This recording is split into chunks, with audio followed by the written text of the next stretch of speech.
taking time out of your schedule for this. For our final presentations, we have Mr. Ron Uleti from Mathis Academy.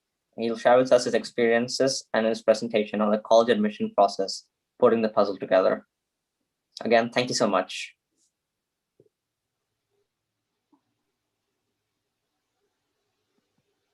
Thank you, Adi, for the introduction. Can everybody hear me? We can hear you, Uncle. All right, it's great. Can you all see my screen? Yes, we can see your screen. Okay, perfect. Okay, first of all, I think what a terrific set of speakers and presentations today. So I really don't have much to add. You guys all did a terrific job, especially the perspective from the college students. I think that's very, very useful. Sometimes we only see certain recommendations that come from either adults or from those who are preparing, but coming from those who are in college, especially Pranav, that's really like the way you presented and your point of view. So is Maya, Shruti, and Watson. That's very useful for, I think, for the students and the parents. It's important to get a balanced view of high school life, and college admission is only one part. I know I'm talking about college admission, but I think it's important to understand that you are preparing for all this while you're in school. So, keep that high school life together as well. So I'll be very brief. I realize it's already 4:51 p.m. Close to 5. So I will keep it brief, and because most of it is already covered. So I'll leave some time for Q&A. So how do we put this puzzle together? Now, I think most of the pieces are already covered, but some presenters talked about some of you, if you're a parent here and you went to college in a different country like India, or if you're a student, talk to your parents. In India, for example, or many other countries, it's very linear to get into college. If you want to go for a particular major, you write a particular entrance, and that's all that matters. Nothing else matters. Now, the whole holistic approach to admission requires multiple dimensions: grades, course rigor, SAT, ACT, extracurricular activities, leadership activities, personal essays, future recommendations, and along with the admission, of course, scholarships are equally important. So these are all the pieces of the puzzle, and I think today's presenters talked about each of these. And there is often I get the question: is there a formula? Because all these are there. Is there any weightages for each of these? No, there is no formula, and every student's journey is independent and individual. And it's important that, I think, in spite of, with all these variables, don't forget what is the most important. What really interests you? It is important that as a student, you know yourself. And I think Pranav put it aptly. So you got to, and this is not easy, right? It's easy to study a subject. It's not easy to understand yourself. I think take the time to see what your passions are, what your interests are, where do you want to go. And if you don't know exactly what major you want to pursue, that's okay. Colleges in this country give you the freedom to choose it even after you go to college, right? After until the first couple of years. If you already know, that is great. If you already know, that is great. But you may not know the major, but you may still know set of interests. And the interest doesn't have to be one. I think someone, either Maya, Shruti put it, if you want to pursue, let's say, computer science, it's not that you only push yourself on computer science. You can certainly follow other interests as well. You don't need to have that long spike. It's okay to be well-rounded, but it's okay if you're very clear about what you want. So the important thing is know yourself and know how to balance. Now, there are certain basics you need to cover, right? So I think the number one factor, if you just want to know what is the number one factor, is it is grade along with the course rigor. The test preps are important. They're optional, they're not going away. So it's important to get that, but grades probably are the number one factor along with the course rigor. But you need to balance between the two, right? When you say course rigor, I wouldn't, it's important to challenge yourself, right? But challenge yourself with some of your interests.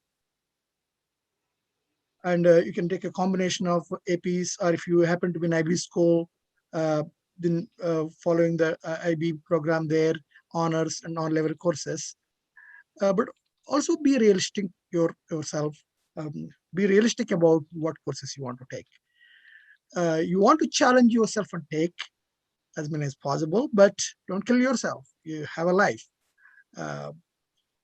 And high school is probably one of the most stressful times for any student's career. In fact, many college students tell that that high school was probably more stressful than during the college. So it's important to balance, and if you enjoy the process, if you take some courses that you really like, that make the journey more worthwhile. And so lastly, if you live in Georgia, I think one of the presenters presented it as well. You need 23 credits to be taken, generally 4 in math, 4 in English.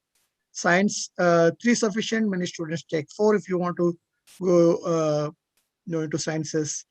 Social studies, foreign language, 2 are sufficient, but if you're applying for a selective college, they like to see 4 foreign language courses, and then CTAE, PE, art, special programs altogether. So those are the minimum requirements to be in Georgia, but within that you can pursue, you have a lot of freedom in which courses you take. Within math program, if you're already ahead, there are opportunity to take AP classes, and even if you finish all the AP courses available, there are great Georgia Tech programs, virtual programs that you can take in the junior or senior year. If you don't, that is okay. If you're just following on level path, follow that path. Not every student is unique. Same in each subject, there are a variety of options available, and choose wisely. So another note on APs, I think another presenter talked about it as well. Not all colleges consider all APs from a credit perspective, and so again, you want to have a challenging course, but just don't take for the sake of just taking them, right? Understand which ones align more to your interests and which colleges you might likely to apply. It is always, obviously it's used by colleges as a pseudo indicator for the course rigor. That's why we are talking about it. But know yourself. You can certainly talk to your school counselor, parents, and you can certainly consult a professional. Typically each year around the spring, you select the next year courses. At the time, look at what you're taking this year, what you are enjoying, what you are not enjoying, what are some of your interests, and accordingly select for next year. If you have any questions, I'll be happy to help any of you. My contacts are at the end. Feel free to reach out to me.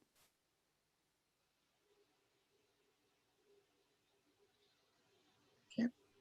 Next. So I don't need to talk much about SAT, ACT. Several presenters talked about, Ms. Kim talked about. So some of the factors that you would consider, which one, SAT or ACT, each student is unique. Choose something that better suits you. It's okay to take one of each, and then even a practice test or a real test. If anyone is looking at much more detailed view of SAT or ACT, I do separate webinars focused on that, explaining, getting more, dwelling into an hour and a half presentation on that. Some coming up in April. You have my contact number over there, or if you go to our website, you will see the upcoming webinars.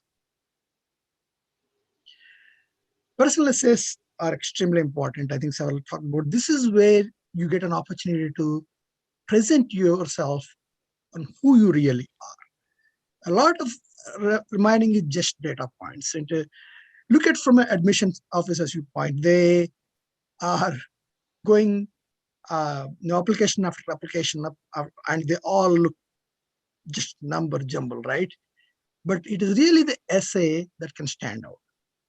And this can help the admission officer really understand who you are. And so take the time. Probably the summer after junior year is a good time to start reflecting on, because it's easy to talk, write an essay about Abraham Lincoln or Gandhi. It's much more difficult to write about yourself. And but it is a great opportunity. And everything else being equal, this could be the differentiator. But it's also a great opportunity to know about yourself. Often we don't think about ourselves. And you don't need to just take for one topic. It requires brainstorming. This is where you may want to brainstorm with someone. It could be your parent or an older sibling or a professional, and see which topic or a combination of topics. How do you want to put your story together? It's very critical, and give it enough time to do it the right way. A last note on scholarships. You don't want to end up with a lot of debt. There are a lot of scholarships available. Now, a majority of the scholarships in this country are what are known as need-based scholarships. So they depend on the family's income and assets. But there are also many need-blind scholarships. In other words, merit scholarships. Georgia is actually, if you are from Georgia, you're fortunate. But if you're not, right, if you're some of you maybe from other states, many states have, for in-state public universities, there are great scholarship programs. Like in Georgia, it is Hope and Zell Miller scholarships. There's based on the NMSQT, the 11th grade PSAT scholarships are available. There's some scholarships which are based on SAT or ACT, and many specific universities have endowment-based scholarships, and there are a number of private scholarships available. The more you research about it, and the more you apply, the more you are likely to get the scholarships. And you can have multiple scholarships. Each of them may be small, but put together they might be able to cover a substantial part of it. So I'm not going to bore anyone anymore. We're 2 minutes past 5. So at this point, I'll pause. You have my contacts here if you want to contact me either